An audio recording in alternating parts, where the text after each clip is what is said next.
跟大家分享我在工作和生活中会用到的 AI 工具，从繁琐的重复的任务中解放出来。那我主要讲一下文字处理和信息提取的 AI， 包括一些简单的插画和 logo 的制作。如果大家感兴趣的话，也会继续分享高级图片和视频生成。首先呢，就是大名鼎鼎 ChatGPT， 也是我最常用的大融合的 AI 工具，还有很多的插件可以用。现在就叫模型，简称 GPTs。而且呢，就在我做这个视频的时候 ，OpenAI 的春季发布会把它升级到了 GPT-4o， 直接免费开放。以下我介绍的所有的 GPTs 你都可以用了。首先，我建议大家先开发一个自己的专属 ChatGPT， 因为我们在和 AI 对话的时候，它有多么的了解你，给出来的答案就越贴近你。创建一个自己的数字分身啊，点击创建，会看到左右两个对话框，在左侧呢输入 I want to create a mirror of myself 或者类似的话，然后它会开始问你一些相关的话题。当然了，中文也是没有问题的。通过分析你的写作风格、语言习惯、知识背景，也包括你的个人技术信息啦，比如说你的年龄啊、种族啊、学科啊、工作啊，总之就是越详细越好。你也可以把自己写的文章喂给他，甚至你的照片给他啊。你在右侧的测试对话框呢，就可以提问题，看看是不是你想要的，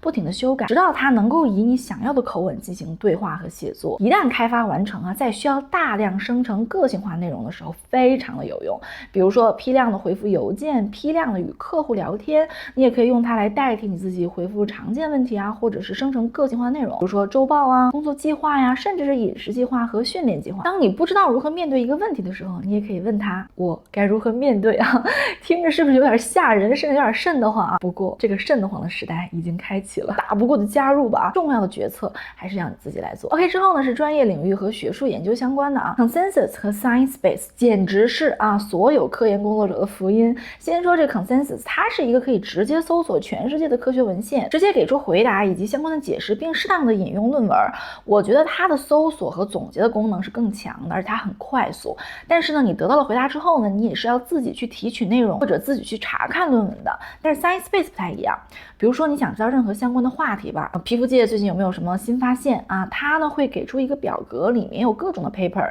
你在这里面呢就选你想看的，直接点进论文来查看，并且它可以快速分析文献起草内容，自动生成准确的引文。你还可以在这里面直接提出问题，比如结论是啥呀？用的什么 methodology 呀？关于某一个具体的问题，这篇文章的观点是什么？它能直接帮你快速的找到支持不同的语言，让它用中文回答还是用日文回答，随便你。当然了，有的时候查的没有那么准了，但是已经比人眼已经要快多了。我跟你们说，我当年在 USC 读书的时候，我就做 RA 啊，研究助理，我就是干这事儿的。要有这玩意儿在，导师估计也不需要我这个废物了。当然离开了学校也是非常有用处的，终身学习啊。说呢，我现在做品牌出海咨询吧，虽然呢我们对本地化战略和海外达人投放的流程很熟，但是我们的客户来自各行各业啊，就有服饰啊、家电企业啊，还有许多科技相关的公司。那每当接触一个新的行业的时候，我是需要快速的了解该领域的基本情况和最新动向的，查看相关领域的研究，帮我在短时间内梳理出一个行业的研究现状。OK， 之后呢是 Diagram 智能绘图助手啊，可以生成流程图啊、思维导图啊、UML 图啊、数据库啊等等等等，特别的实用。比如用它来快速制作工作流程啊、系统架构啊、业务逻辑啊，把很复杂的内容变得一目了然。或者呢，你就可以画一些跟生活相关的图嘛。我一天24小时都干啥了？给我画个饼呗，让我看看我的时间都浪费在哪里了。总之呢，它是可以把你的想法快速的画出来，专业且美观。之后呢是 Humanizer Pro， 我觉得这个是我目前发现的最好用的 AI 人性化工具啊，套娃了属于啊，它可以让 AI 生成的文本看起来更像是人说的话。目前只支持英文，很适合如果你觉得这段英文的这个书面写的很生硬啊，或者你就是 AI 生成的一段文字，看起来不像人写的，发给别人好像不太有把握，就直接复制过来，它会再给你重新写一遍。比如说优化广告文案啊、新闻稿啊、产品介绍啊、邮件啊等等等等啊。其实我之前用 Grammarly 比较多，就是 ChatGPT 写完之后再用它改一遍。但是呢 ChatGPT 真的发展的太快了，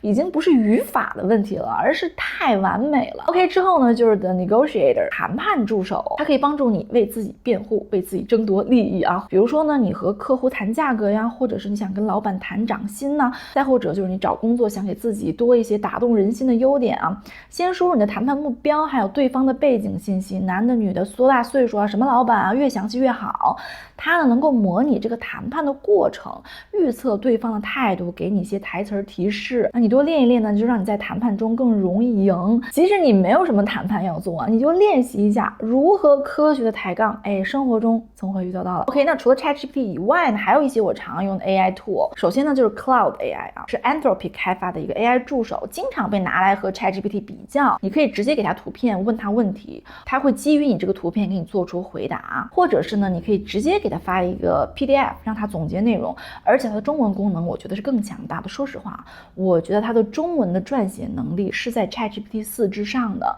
比如说呢，你可以让它写一个爆款标题啥的啊。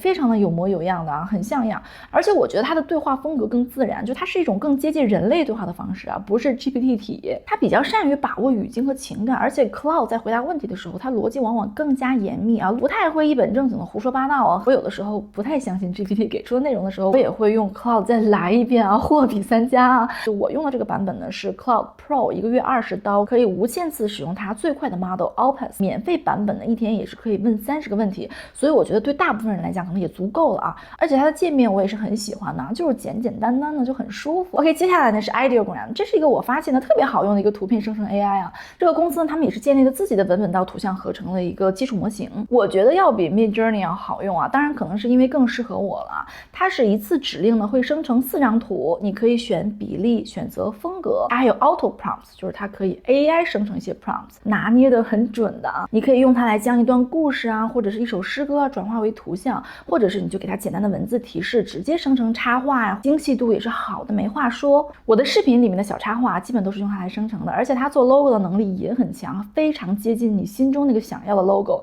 就可以一遍一遍的改啊。当然了，生成的图片的分辨率是有限制的，所以如果你想要这个 logo 商业化的话，你可以再去无损放大图片的网站把它 upscale 一下就好了啊。那免费版呢是一天25个 prompt， 就是100张图，7块钱1个月，400个 prompt， 就是1600张图。OK， 最后一个呢是 MyLens AI， 这个工具很好玩，它可以为任何的主题生成关键事件的时间轴啊，形成一个 timeline， 不管是人物啊、事件啊、国家啊、公司啊、你的学校，只要是你输入名称进去，一个时间轴就画好了。比如说你问他微波炉，他就给你画出来一个 timeline。那感兴趣历史的小伙伴呢，你们可以有很多的玩法，可视化了之后呢，也真的很方便理解。他们早期还是免费的啊，现在就是扩展了，还可以做 mind map， 可以创建关于个人生活的重要事件的时间线啊。那在工作中，在项目管理中呢，团队呢也可以用时间线来规划和展示项目进展。现在呢是免费版只有3个 prompt， 付费版呢是9刀1个月无限次，这个就看大家的需要了。以上就是我常用的 AI 工具了，人工智能真的是以惊人的速度发展啊，一定要跟上速度，这是每个人都面对的机会啊。一个大师和一个小学生